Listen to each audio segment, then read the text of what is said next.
Imagine flipping a switch and instantly lighting up a room. You don't think twice about it. But what happens behind the scenes is pretty complex. From generating electricity at power plants and getting it to your home, there's an intricate system that ensures your lights stay on and your devices stay charged. This is the electrical grid, one of the most important inventions of modern times and one of the largest systems ever built. But how exactly does it work? First, let's break it down. The electrical grid is essentially a network of power generation, transmission, and distribution that delivers electricity from power plants to homes and businesses. It's made up of three main components: power generation, where electricity is created; transmission, how electricity is sent long distances; distribution, how electricity is delivered to your home. In New Jersey, power generation happens through a variety of sources. The state doesn't just rely on one type of energy. The energy mix is diverse, with fossil fuels, nuclear, and renewable sources like solar and wind all contributing. Natural gas, the state's largest source of electricity. New Jersey has several natural gas plants that create steam to turn turbines and generate power. Nuclear. New Jersey also relies on nuclear power plants from plants like the Salem and Hope Creek generating stations, producing a significant portion of the state's energy without carbon emissions. Renewable energy. New Jersey is a leader in solar energy and offshore wind on the horizon. The state aims to reach 100% clean energy by 2035. Once the power is generated, it needs to travel to your home. This happens through high-voltage transmission lines that stretch across the state and beyond, forming a network of interconnected grids. These transmission lines are designed to carry electricity over long distances, usually at high voltage to reduce energy loss. New Jersey is part of the PJM Interconnection, a regional transmission organization that helps manage the grid from parts of the Midwest all the way to the East Coast. PJM coordinates the supply of electricity and ensures reliability, balancing demand with the available generation across multiple states. Now, before the electricity can reach your home, it needs to be set to substations. Substations are key facilities that reduce the high-voltage electricity from the transmission lines to lower, safer voltages for local distribution. Think of substations like a traffic light at an intersection. They manage the flow of electricity. Without them, your lights wouldn't work properly. These substations are scattered across New Jersey, ensuring that power reaches every neighborhood, from the bustling cities to the quiet suburbs. Once the voltage is reduced, it's time to distribute the electricity to homes and businesses. This happens through a network of local distribution lines, the familiar power lines you see along streets. These lines deliver electricity to transformers mounted on utility poles that convert the power to the appropriate voltage for individual use. When you flip a switch, it's that power flowing through these distribution lines, ready to turn on your lights, your refrigerator, your TV, and everything else that needs electricity. One of the trickiest parts of running the grid is making sure there's always enough power to meet demand. Electricity can't be stored efficiently, so supply and demand must always be in balance. This is why grid operators like PJM monitor real-time electricity usage. When you're using a lot of electricity, like when everyone's turning on their air conditioning during a summer heat wave, the grid needs to keep up. If there's too much demand, that can cause blackouts. But if the grid is too big, power plants might be underused, costing energy companies money. Now, there has been significant government investment in alternative renewable energy sources. There's one significant challenge: intermittency. This means that renewable sources like solar and wind don't always generate power when we need it most. Solar energy depends on sunlight, so at night or on cloudy days, solar panels don't produce electricity. Solar technology is almost at its maximum production capability, meaning solar panels themselves cannot convert more photons from the sun than they already do. Wind energy depends on wind conditions, which can be unpredictable. For example, wind turbines shut down when wind speeds exceed 55 miles per hour. like during storms, to avoid damage. And without significant subsidies, the cost to consumer can be significantly more than other sources. This creates a mismatch between when energy is available and when it's needed. For example, on a sunny, windy day, we might have more energy than we can use. But during a calm, cloudy evening, the demand for power is often higher, and renewable energy generation could be much lower. New Jersey is also upgrading its electrical grid with smart grid technology. A smart grid uses digital technology to detect and respond to changes in electricity usage, helping to improve efficiency and reliability. It can even help reduce the impact of outages by quickly identifying and isolating problems. Sometimes power outages happen. Severe weather like hurricanes, snowstorms, or even high winds can knock out power lines, but New Jersey is prepared. Utilities like PSE&G, JCP&L, and Atlantic City Electric have extensive emergency response systems in place. They work to restore power quickly by dispatching repair crews, using drones for inspections, and communicating with the public in real time. Thanks to modern technology, outages are detected faster and resolved more efficiently than ever before. So, whether it's powering your morning coffee or charging your phone, New Jersey's electrical grid keeps everything running smoothly. From power plants to substations to the smart grid of the future, every part of the system works together to deliver reliable electricity right to your door. The grid isn't perfect. There's always room for improvement, but thanks to smart technology, renewable energy, and careful management, we're moving towards a more sustainable and resilient energy future. Nestled beneath the mighty Hudson River, the tunnels that connect New York City and New Jersey have served as vital arteries of transportation for over a century. Their history is a testament to engineering prowess, economic necessity, and the enduring role of labor unions in shaping our region's infrastructure. The story begins in the late 19th century, amidst a rapidly growing New York City. As the population booms and commerce flourishes, the need for efficient transportation links between Manhattan and New Jersey and the rest of the country becomes increasingly urgent. In 1908, construction commenced on what would become the first pair of Hudson River tunnels, engineered by the Pennsylvania Railroad. Spanning from Weehawken, New Jersey to Manhattan's Pennsylvania Station, these tunnels are engineering marvels, employing cutting-edge tunneling techniques and reinforcing the riverbed against the relentless pressure of the Hudson River.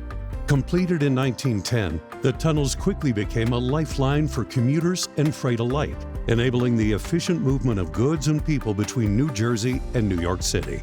They symbolize progress and prosperity and fuel the economic growth of the entire region. Over the decades, these tunnels witness wars, economic downturns, and periods of immense regional growth. They bear witness to the rise and fall of industries, yet they remain steadfast in their role as essential infrastructure for the Northeast Corridor.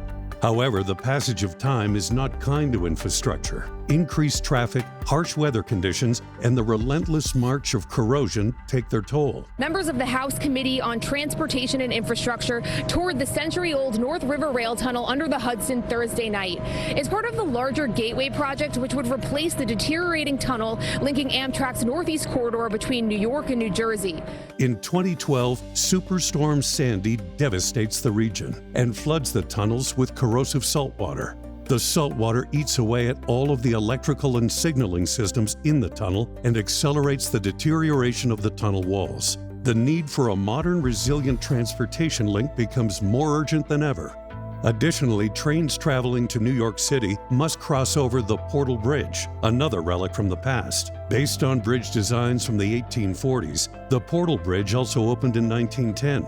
Today, the old bridge must be opened regularly to let barge traffic navigate the Hackensack River, but the bridge is so old that it regularly gets stuck opening or closing, causing more delays. Well, the Gateway Tunnel is the tunnels from New York to New Jersey. It carries 200,000 passengers a day, 450 trains between Newark and Penn Station. It's 13% of Manhattan's workforce lives in northern New Jersey along the rail lines. The amount of the GDP is about 20% of the U.S. GDP that travels along there, and the tunnels are 110 years old. We don't have the capacity anymore. We don't have the capacity, and the capacity we do have is aging and in need of repair. Enter the Gateway Project, a visionary initiative aimed at securing the future of Trans-Hudson transportation. Conceived as a comprehensive overhaul and expansion of the existing infrastructure, the Gateway Project seeks to build new tunnels, rehabilitate the existing ones, replace the old Portal Bridge, and ensure a more reliable and resilient connection between New Jersey and New York City. When completed, the Gateway Project will support more one-seat rides between New Jersey and New York. Central to the Gateway Project is the construction of 2 new rail tunnels under the Hudson River. These tunnels, designed to modern standards, will not only increase capacity, but also provide much-needed redundancy in the event of emergencies or maintenance.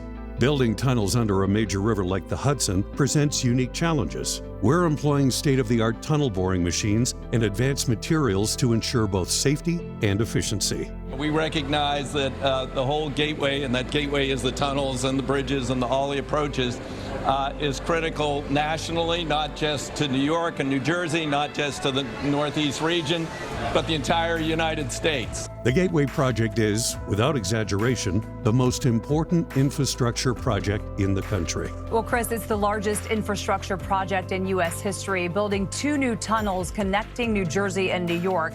The $16 billion Gateway Tunnel project received a $6.8 billion full funding grant from the federal government to make it happen.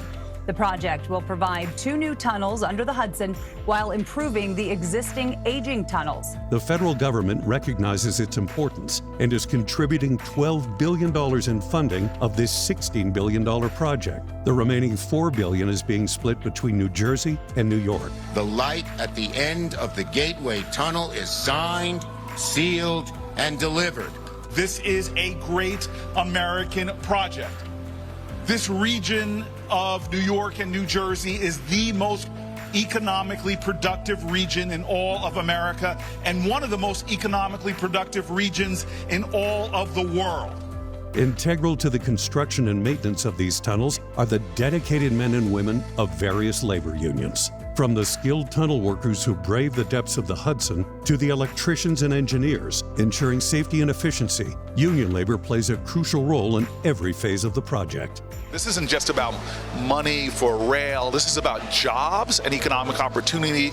It's for a region. It has a double effect. It has an effect, first and foremost, all the construction jobs, all the good-paying middle-class jobs that will go into a massive project like this.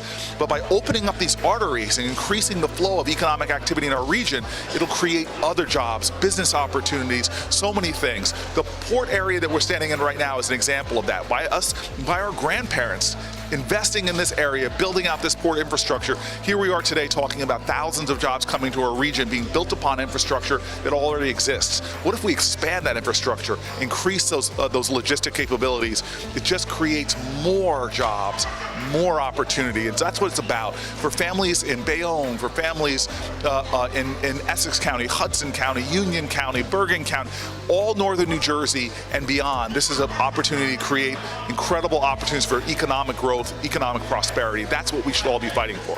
As the Gateway Project progresses, collaboration between labor unions, government agencies, and private contractors will be essential. Together, they strive to overcome obstacles, uphold safety standards, and deliver a transportation network that meets the needs of future generations.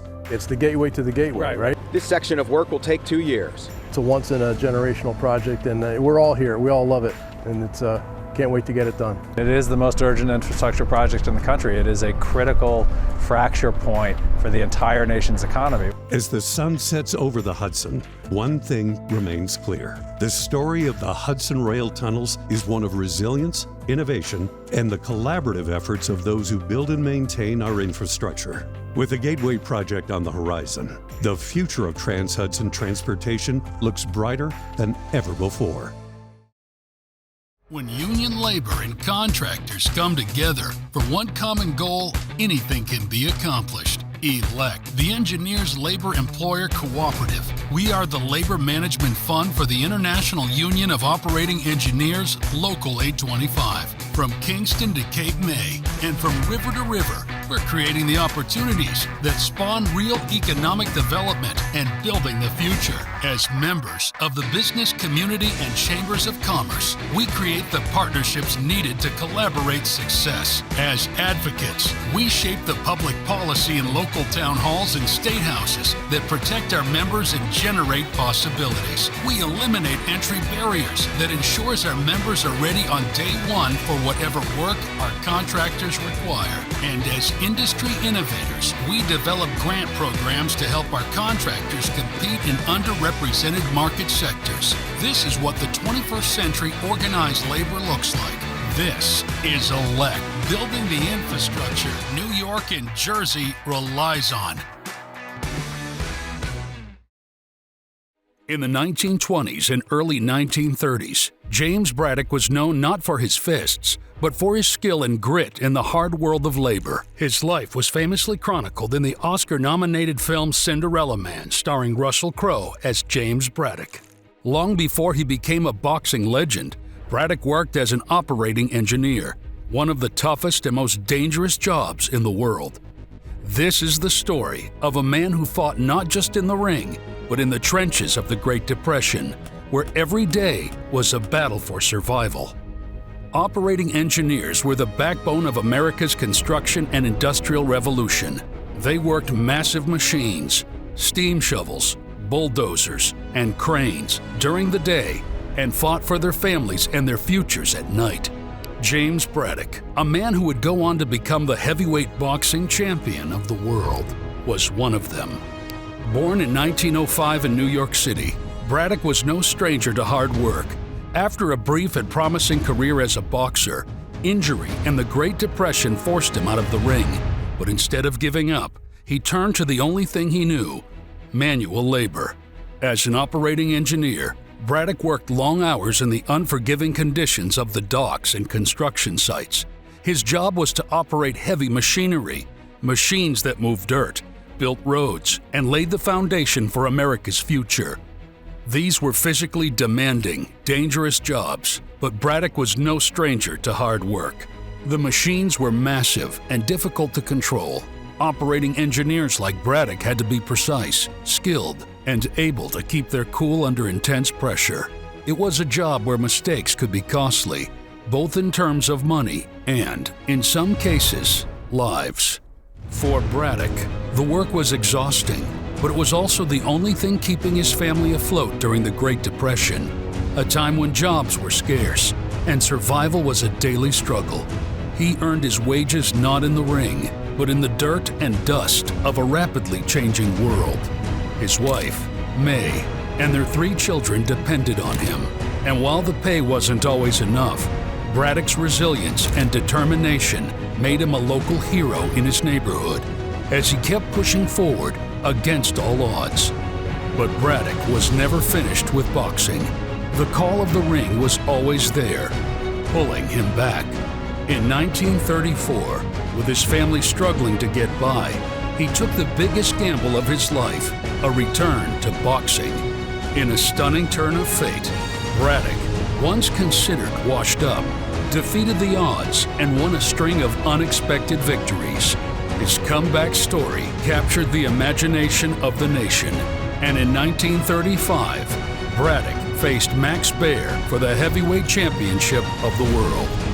Against all expectations, Braddock won. He became the heavyweight champion of the world, the Cinderella Man. But it was his work as an operating engineer that kept him grounded, giving him the strength and determination to fight through adversity in the ring.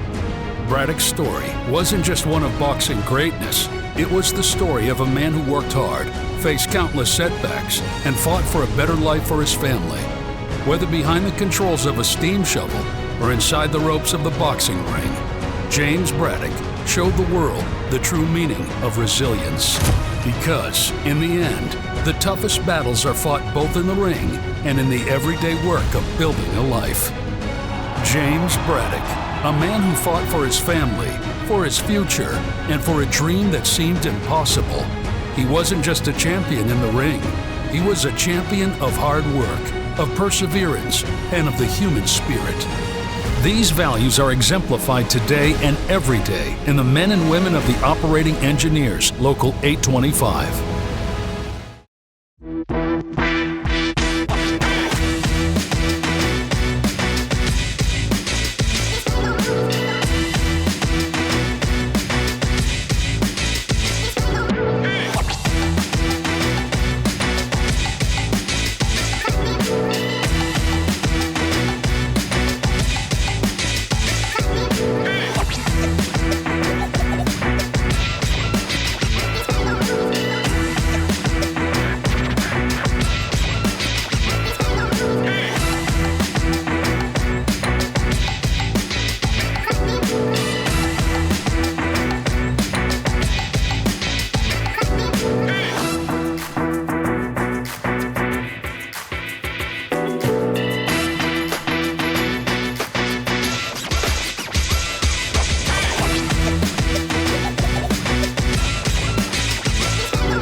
bulldozers, excavators, and cranes. Heavy machinery covers the lot of the Operating Engineers Training Center, Local 825 in Dayton, New Jersey.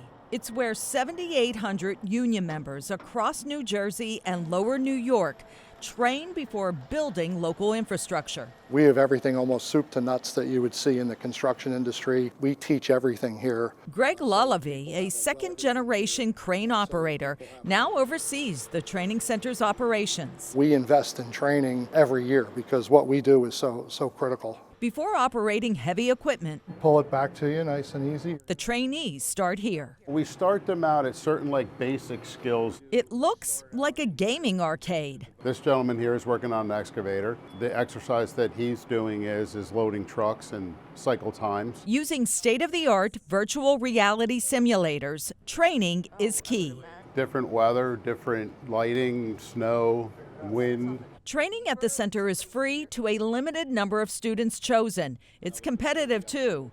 Costs are covered by a union members fund. We have about 170 students now, and then we retrain. A big component of what we do is taking somebody like myself who may have been around 40 years, but the technology changed. All students, both men and women, have to undergo OSHA safety training and get familiar with the heavy equipment. We'd have two people standing on the ground right there. You're the pitcher and they're standing where they want the ball to go. They told me practicing on the simulator gives them the confidence they need on the heavy hitters. This one just has different variations to it with cranes and drills. These future operators are in high demand with major construction ramping up. Local 825 is bridging tradition and technology for a brighter future. Roxanne Evans, News 12.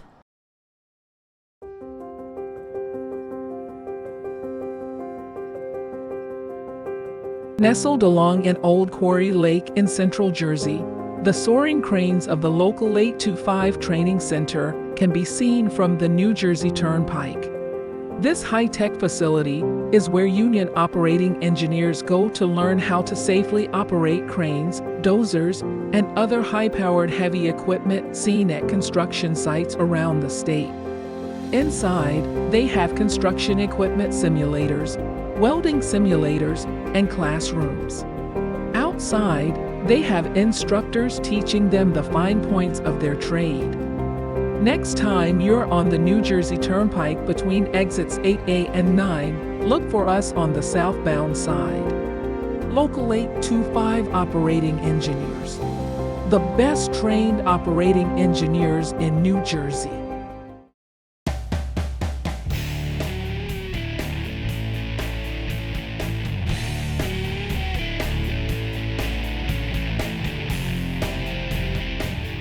This is the IUOE International Training and Education Center, or ITEC, in Crosby, Texas, just outside of Houston.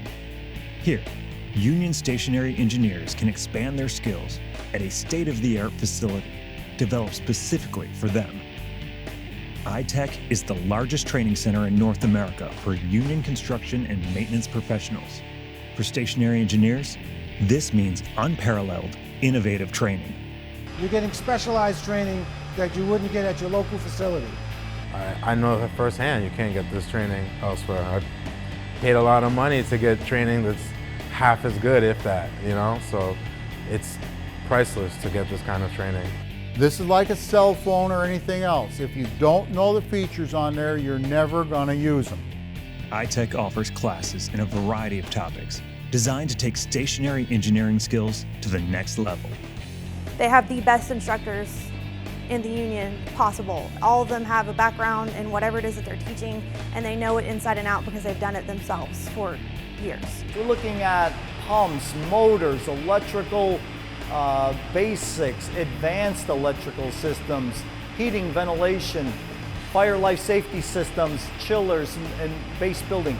We've installed working equipment, training equipment, and simulators so that all our training is practical and hands-on.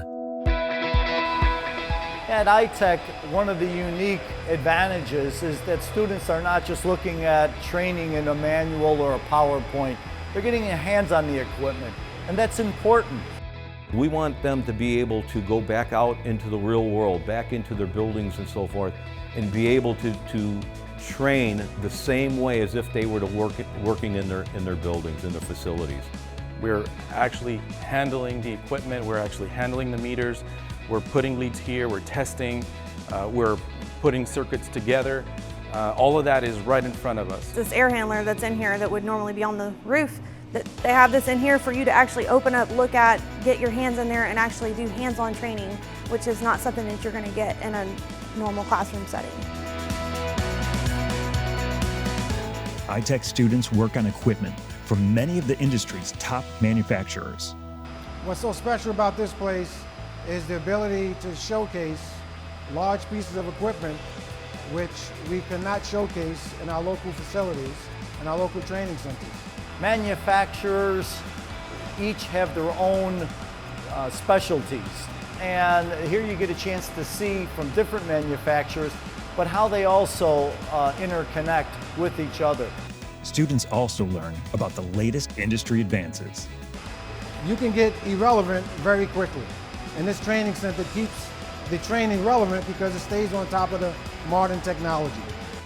The training takes place on ITEC's beautiful 265-acre campus. There are comfortable dorm rooms, a full-service cafeteria, and plenty of amenities. And the amazing part? This is all free of charge for union members. The expenses are fully paid, other than your time off, which could be negotiated with your employer. But your flight out here, your lodging, your food, of course the training, which is invaluable, that is all taken care of by the union. All you have to do is register for the class, let them know you're interested, and they take care of the rest for you. So it's been a great experience. Students who've been to ITEC say the training is invaluable. They say it makes them better at their jobs and more marketable for the future. It's your career and you want to know everything that's going on in your industry. Very important if you want to further your career and better yourself. The training at ITEC is so good, many students keep coming back. So I took one class and came here, and it was very, very good. I never expected to be that good, but having come to first class, I start coming. This is my third class. So what are you waiting for? Register for ITEC classes today. This is the best. That is the best investment you are going to do for yourself. Come to ITEC. You gotta come to ITEC. You gotta come to ITEC. You gotta come to ITEC. You gotta come to ITEC.